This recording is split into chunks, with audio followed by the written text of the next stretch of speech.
Most of you have probably never heard of this game, but I think it's fair to say that we've all played at least one variation of it. Maybe if you're an infomaniac, you've probably played or at least heard of the original, but seeing that it is 40 years old, that's very unlikely, at least for anyone in my age demographic. I'm 21, by the way. And really the only reason I've come across this game is because it is so much of what I play today. It has such an influence on every game that I seem to enjoy, and I actually did not know the categorization of these games is in reference to the original. That's crazy. Okay, everybody point and laugh at the kid who did not understand roguelike was in reference to rogue.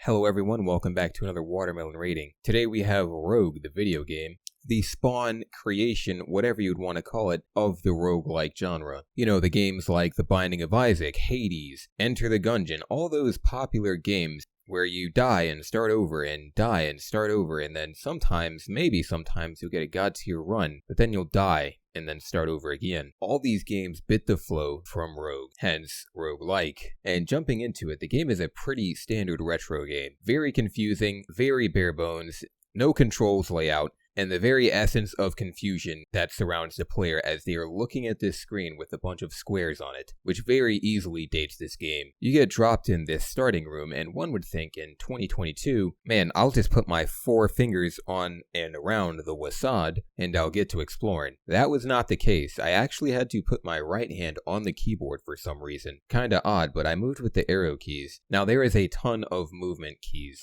and I mean a ton. It's almost as if they tried to make this adaptable with controller and give the same advantage to PC, if that makes sense. There are keys that can make you move diagonally, and there's a function in here that will allow you to move a number of units at once, and I don't really know how to explain it, but you type your numbers into the keypad, you press a direction, and then you just zoom.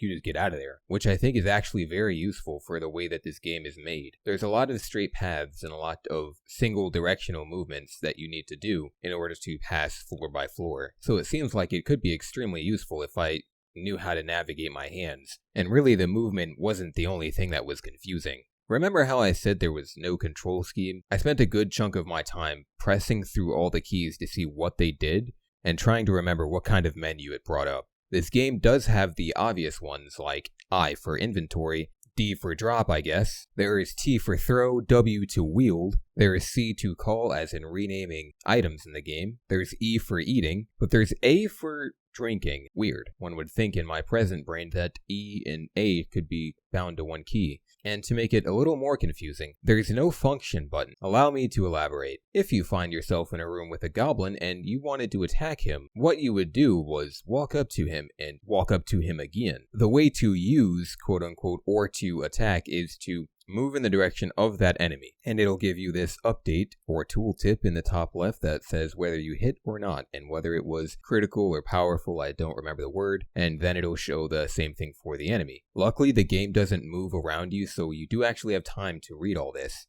which is very, very forgiving. Your diagonal keys would be your dodge functions, I presume, and then you move in for another hit. So after absolutely destroying that goblin, he'll drop maybe like 19 gold. You can find gold and other items that will help you on your journey pretty much anywhere. This is 100% randomized, and I'm talking down to the pixel. This is what makes Rogue so great, is that there is no pre-planning. Oh, I can get this weapon X amount of minutes into the game. 100% genuine seed every time you play the game, which is phenomenal, especially for the time. So you'll progress through the floors and rooms finding wands, swords, maces, bows, stuff like that, as well as armor for yourself. And all this will help you in the future as the game gets progressively more difficult. And because this is Rogue, this is the true rendition of roguelikes, the traditional, if you will. The permadeath is severe. It's akin to most arcade games at the time. You would get that nice little score next to your name, and then you'd start over from the top as if you were born 30 seconds ago. And I think all of this really just sums up Rogue, a simple yet extremely integral piece of our gaming culture today. So many of the new games are coming out as roguelikes or have some function from the idea of Rogue. And that, my friends, is what I like to see. I love roguelikes. Please, I need more roguelikes. And I'm sure there's millions of other people that absolutely love the genre too. Hence why roguelike games are increasing in popularity as of late.